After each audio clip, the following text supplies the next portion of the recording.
this is really annoying me. So this story with Angel, the parents have gone on TV to say basically how strong she is, how amazing she is, and how strong she is for surviving this coercive relationship and this this abuse that she supposedly faced. But the whole story is about her being paralyzed and having this accident and going through something that her boyfriend put her through. And I'm listening to this and I'm just hearing it from a completely different perspective. People accuse other people of doing things that they're doing.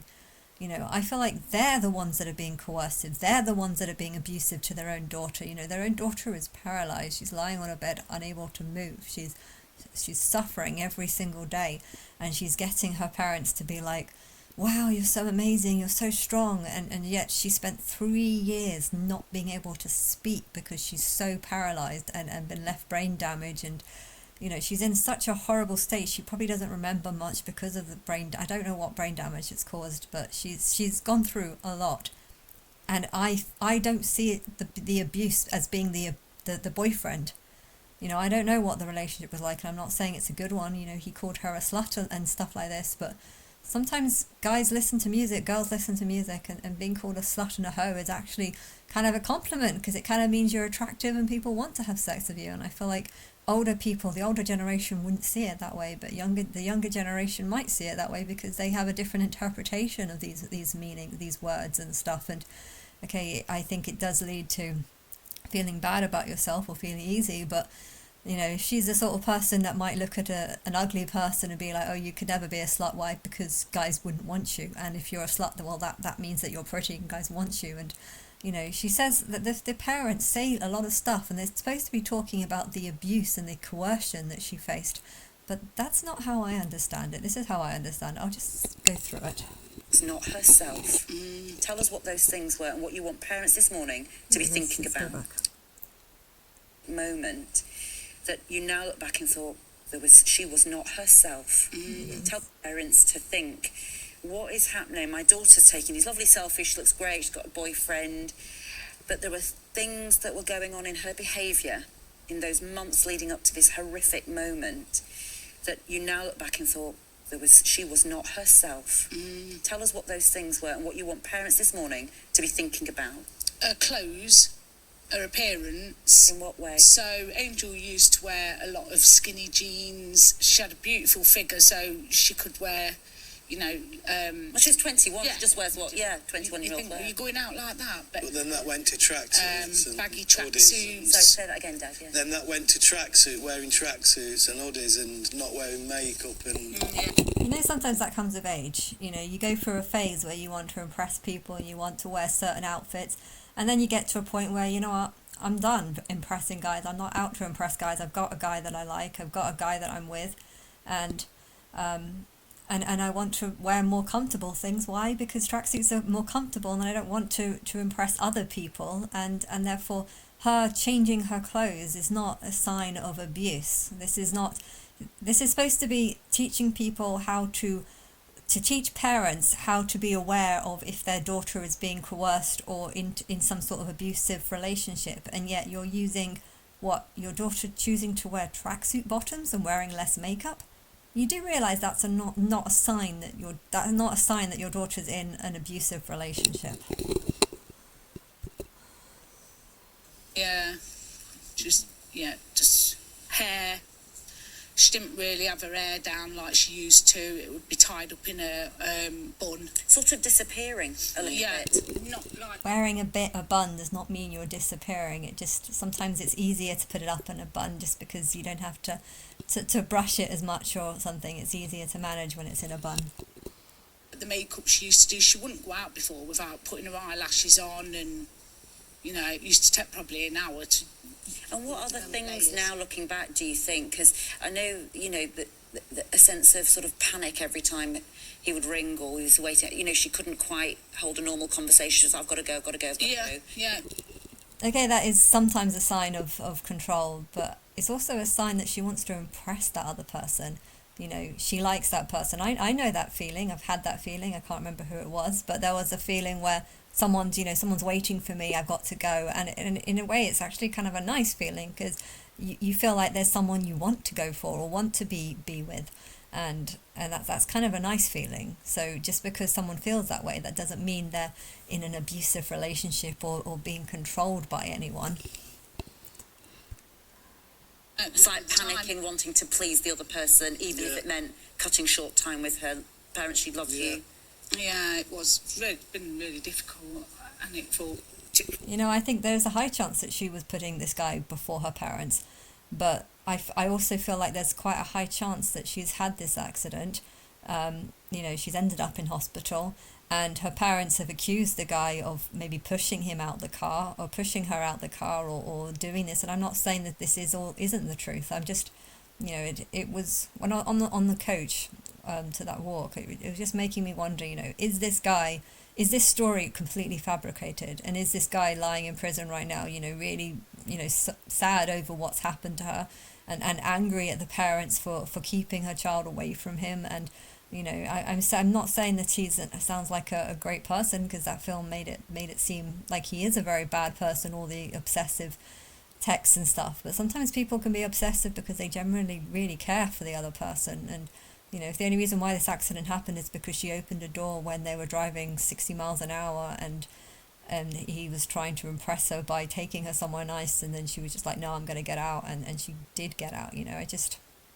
It does kind of bother me, because you're seeing it from the parents' perspective, but I feel like the parents are the ones that are being, they're the ones who are controlling her life. They're the ones who are doing everything for her and giving her, saying, oh, how strong you are, how amazing you are, you can't walk, you can't talk, you're trapped in a chair. And well, if the months leading up to this actually was her trying to get away from her parents and not wanting to be with her parents, and then this accident happening, and then of course the doctors giving the power to the parents, and her not being able to now longer control her life because of this, in a way, her parents could actually be seen as a slave master, and they're trying to and that they're insulting the partner. There's a possibility that the parents are just insulting and belittling the partner, trying to say, oh yeah, before the accident happened, she was wearing different clothes, she wasn't wearing as much makeup, all this obsessive.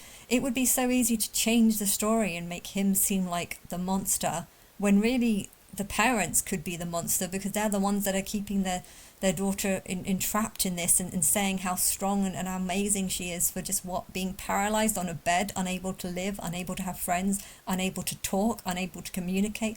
I mean,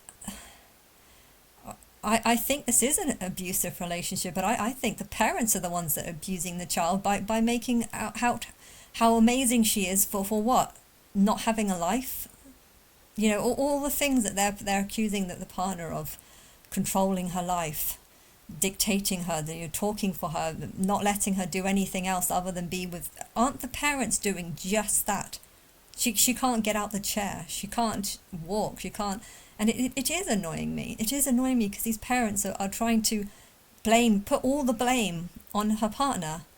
But when she was with her partner, you knew that she was with the partner because out of choice. I mean, she chose to be with the partner. She wanted to look nice for the partner, and now her life, you could see this in two different stories. And I'm wondering, does she actually like her parents, or is she trapped in a chair, unable to talk, unable to express anything, unable to tell the doctors that actually she doesn't like her parents, doesn't want to be with her parents, but her parents are forcing her to be with her, they're coercing her, and all the things that they're saying towards this guy. I don't know the story. But it would be really sad to think that the partner is actually just in prison now, and is going to be in prison because I don't know how long he's been in prison for, maybe 3 or 4 years already. But it would be sad to think that the partner maybe really did genuinely care for the child, just care for the girl, and yet the parents are demonizing him and making out, taking all the things that they're doing. They're controlling their child, they're dictating, they're talking for their child, they're controlling. Right now she probably can't even just choose what clothes that she wants to wear or anything. So her parents are controlling every aspect of her life. I mean, this is likely. Is she choosing what she wears each day? Is she choosing whether to live or die? Is she choosing where to, It is annoying, it's annoying to think that these parents are insulting this partner and yet everything they're saying about this partner is actually what they're doing right now, because this girl can't make decisions for herself because she can't talk or communicate. Or don't you think that's just such a sick, horrible story? Especially when you look back and you think, All these stupid adverts popping up. oh, should have seen that coming. You could have Every, though. it's every parent's worst nightmare. You've done so much important work through the documentary to kind of raise awareness. When you look back now, is there one moment where you think, looking back, we should have seen that? Yeah, all the time. Yeah, she should have seen that they are controlling her. They are telling her what to wear. They are telling her who she can and can't speak to. I mean, she probably doesn't have many friends right now because she can't communicate properly. All the time. So I'll never let anyone get near me other girls at all. No. Yeah. It's not going to happen.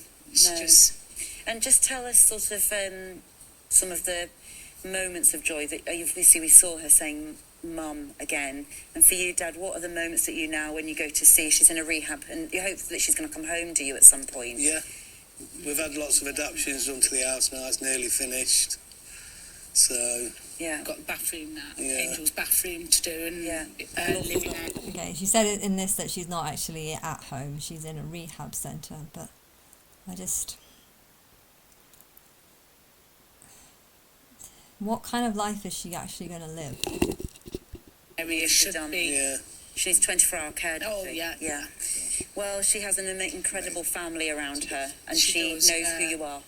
Yeah, she does. We hope your recovery from the Great North Run goes well in the next 20 Don't go years. by the stairs. No, Don't use the stairs Obviously. today would be our advice. No. But the important recovery is Angel's, and Totally. that is on track and going well. And so thank you to both of you for Good luck making with the trip down to share that with us.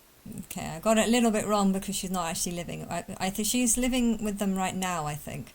But I think she has been in a rehab centre. This was done, this was a year ago, this was posted. And she had been, well, obviously in a rehab centre for 3 years, but, you know, she's having her whole life controlled and dictated and, you know, controlled by this rehab centre that probably, you know, I'm probably going to be struggling because she's not communicating properly and everything, and she's accusing they're accusing the partner of doing all this and doing this, but this is what the rehab centre's doing, and it's, are you blind?